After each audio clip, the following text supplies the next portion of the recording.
no one would run a household the way that Rachel Reeves is trying to run the country.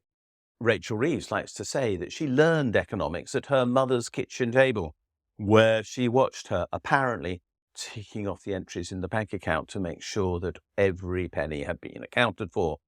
Which is fine, but that is not the job of a Chancellor of the Exchequer. And nor is it the job of a Chancellor of the Exchequer to run a government like a household, because a government can create its own money and a household can't.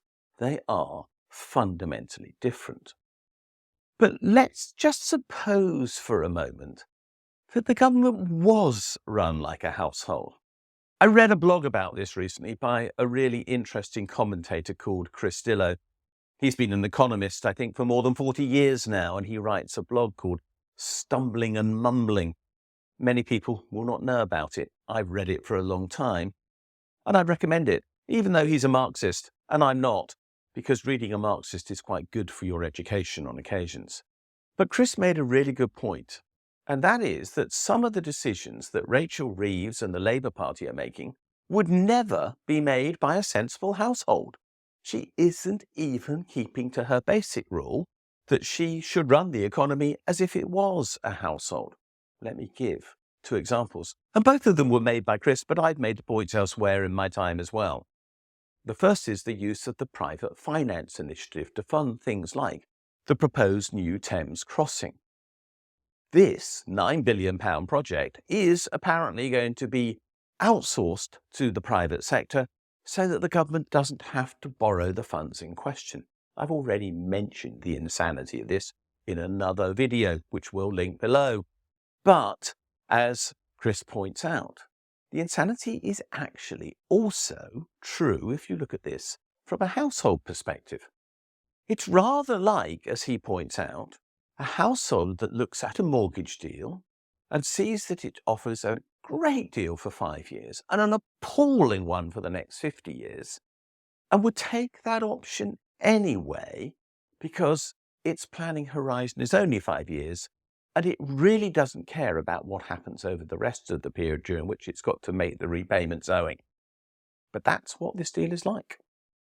The whole reason that Rachel Reeves will take a PFI deal is precisely because she is Chancellor. And let's be candid, her expected period in office is unlikely to be longer than 5 years, so she's taking a deal that will make her look good while she is Chancellor. And she's quite indifferent to what happens thereafter. But households aren't like that. Actually, households do look at the whole pattern of payment that they are expected to make.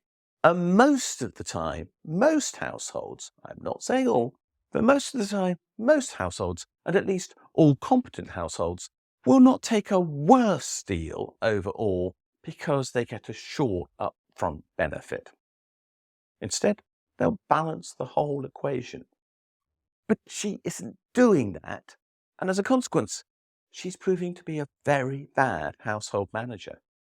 And this is also true with regard to another Labour policy. That Labour policy is on nationalisation.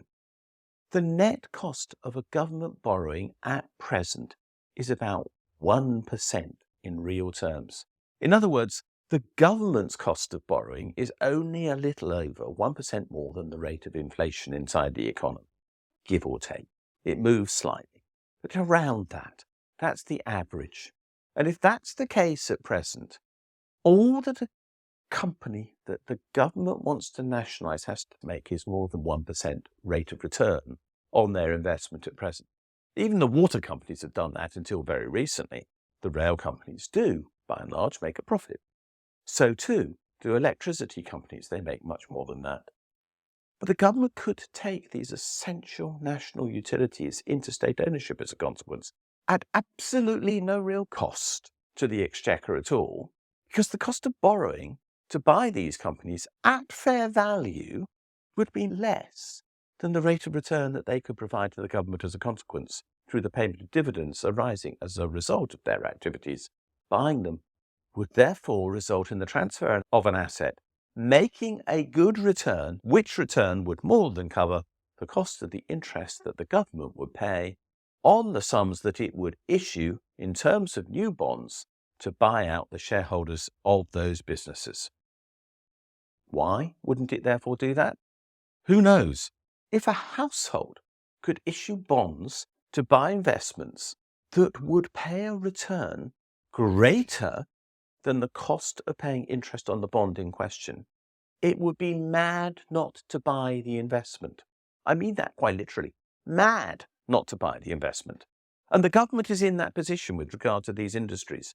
It could buy these companies that provide not just a rate of return to the government, if they were to be owned by it, but also create a public good that would be of benefit to everyone and which would be better managed under state control. And yet it won't do that. That's madness. It is most certainly not running the government like a rational household would do.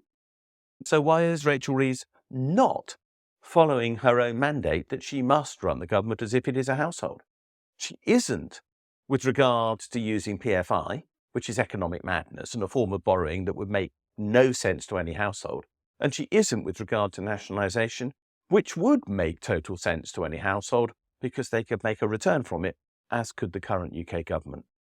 I simply do not know what she's doing.